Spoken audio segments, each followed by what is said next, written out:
Hey guys, latest project, we've got a Teles 2-man chainsaw with a Villiers engine. Super excited about this one, can't wait to get it going. Engine turns over, had it soaking for a couple of days. Don't know a lot about it yet, but it's got a crazy shaped bar. It's got all these sort of lightning holes and it's way fatter than most other ones I've seen. I think the carburetor on it tilts as well. It's got little tilt holes, so that's gonna have to explore that and work all that out. Yeah, fuel tank's nice and clean. Gonna have to check for spark, and yeah, and then we'll go from there. I imagine the points are probably pretty dirty. The HT leads definitely seen better days. So yeah, we'll check it over and see if we can get it running. Whew.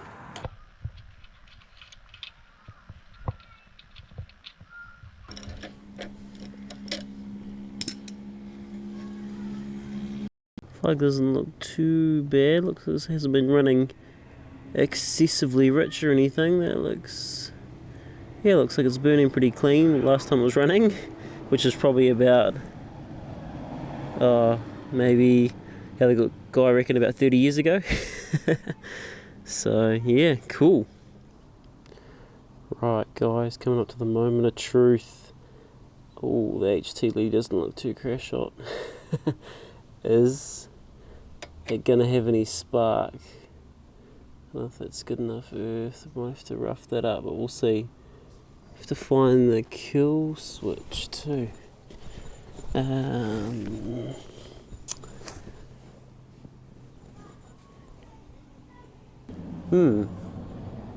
well, maybe we'll just give it a pull and see what happens. So to engage this, when I first pulled it, I thought the starter wasn't engaging, but you've actually got to push in this little knob to actually get it to bind and mesh, and then it starts turning over. So yeah, let's see what it does.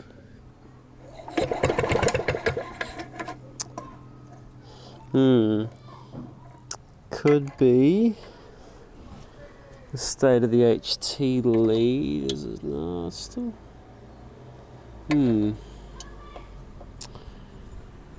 Okay, that's going to need some more investigating then. Gonna have to pull it to bits and see if we can get spark back to it. I think that'll be the first thing we'll do. We'll rip the starter cover off and see what we can find.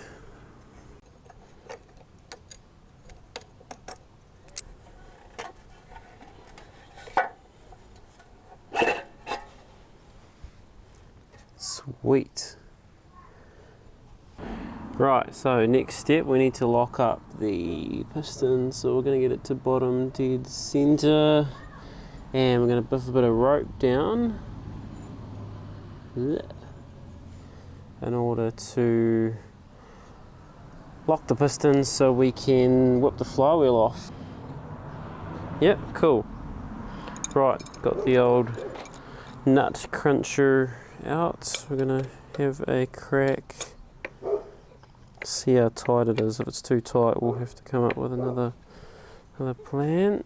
Okay.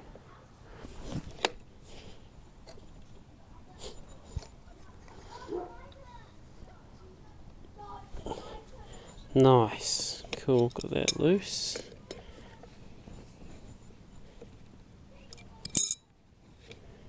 Sweet.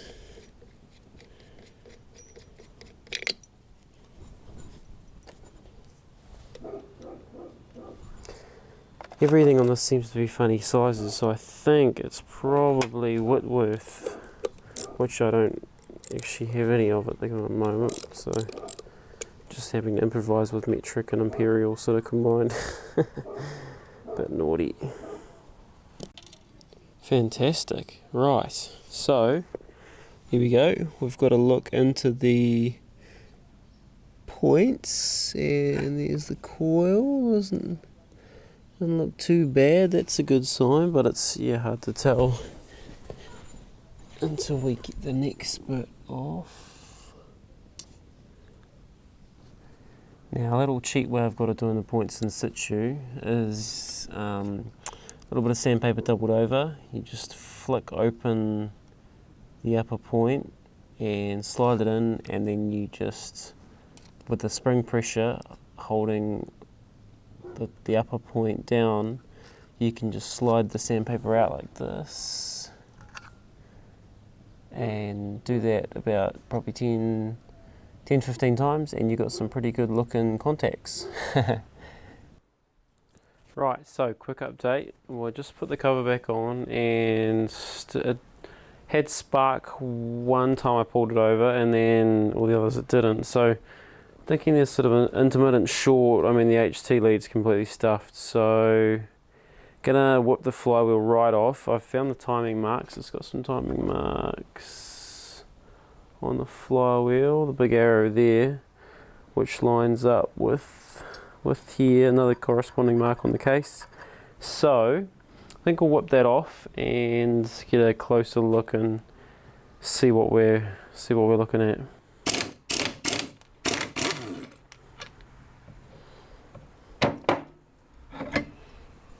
Right. Okay, let's have a better look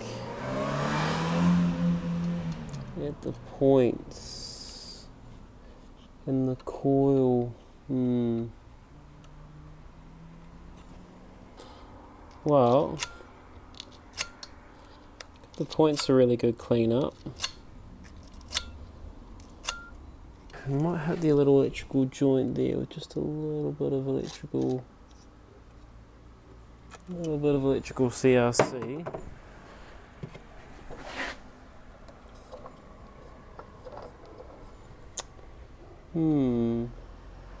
Rest of the contacts look clean and tidy. That one's still got a good solder joint.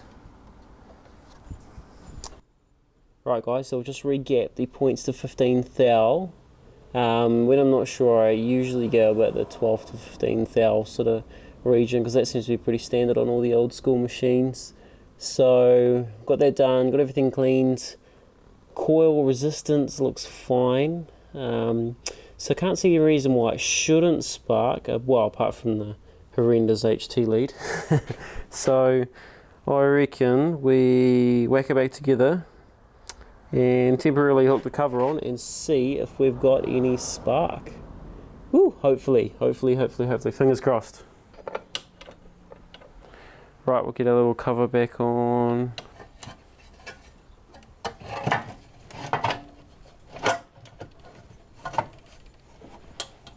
Right, we'll see if we can get this good enough to try for spark.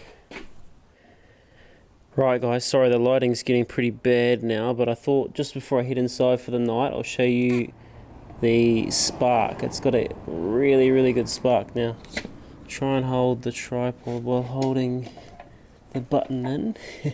Okay, ready? Don't know how well that picks up on camera, but that's a really good spark. Woo! So exciting. Cool, okay. Well, I think I'll pack up for the night and go and continue tomorrow. So just continuing on from yesterday, we're gonna whip the carb off.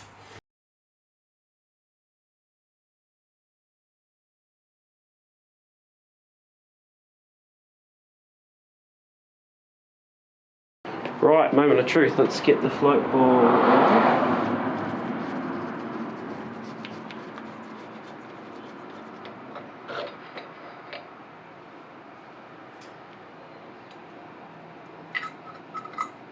Little float, whoa, all looks nice and tidy actually, that's unusual.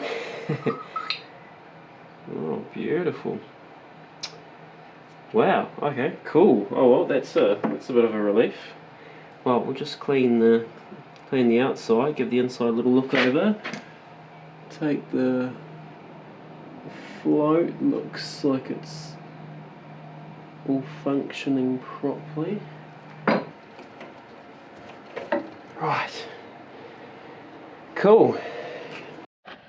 Right guys, just giving this a very rough, extremely rough clean, just to get the main loose bits off. I'll next purchase needs to be an ultrasonic cleaner, I think. I've been dying for one of them for a long time, so that'll be next thing to save up for. But yeah, so got the major parts of it off, and yeah, I think we'll slide it back together and maybe run some juice through it and see what it's like.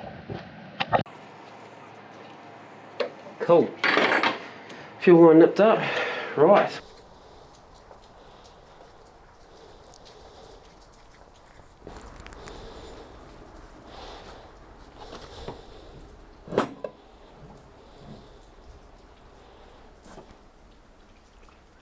Oh, nice. So all the chain and gears looking good. Yeah, you can see the gasket's completely stuffed on the gearbox. That's a really, really good sign.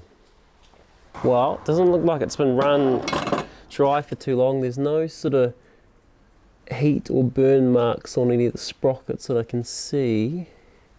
Ah, this is very interesting. So this lever here, I initially thought it was some sort of bizarre old sort of chain brake system, but like a manual one. But I just had a look here, and it's actually engaging and disengaging the clutch. So it's got a manual clutch system. So that's very cool. So yeah, oh, it's good to suss that out. Right, so next step, we'll clean off all this old gasket material. We'll just cover the chain as best we can, stop all the old material getting stuck into it. And yeah, and then we'll go around, I think, and degrease it all, reseal it, and then hopefully we'll be able to put some oil in it. Now, when you're scraping off gaskets, you always want to make sure that you're using something softer than the material you're scraping. Otherwise, of course, you're going to gouge it and do lots of damage, and then the mating surface faces are going to be a lot harder to seal. So yeah, so I love these. It's an old aircraft Perspex windscreen. Perspex is really, really good because it's not too hard, but it's also pretty durable, and you can sort of grind a bit of an edge on it, and yeah, it does a great job for scraping off old gaskets. So I have a few of them sort of cut to different shapes and sizes in my toolbox. Makes life a bit easier. Yeah.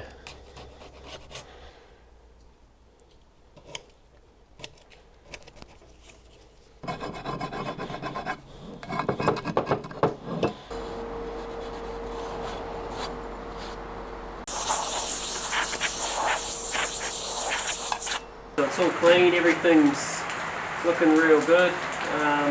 Get it sealed up, and yeah, full with oil.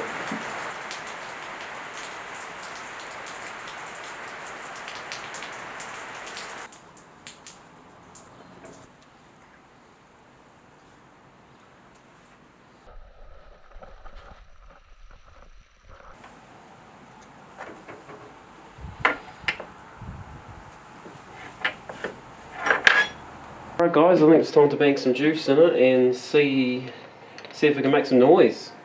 Right, first start in 30 plus years. Here we go. So we've got choke. Set the throttle. Right. Moment of truth.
Wow, how about that first pull in 30 years plus of not running?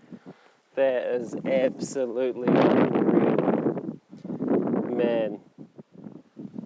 Wow. Oh, so stoked. Man, it really shows how well built the old machinery is. Well, thanks so much for watching, guys. I hope you enjoyed seeing this thing come back to life again. Got heaps more saws sitting there ready for restoration, so yeah, keep an eye on the channel and yeah, subscribe if you liked it, and we will see you in the next video.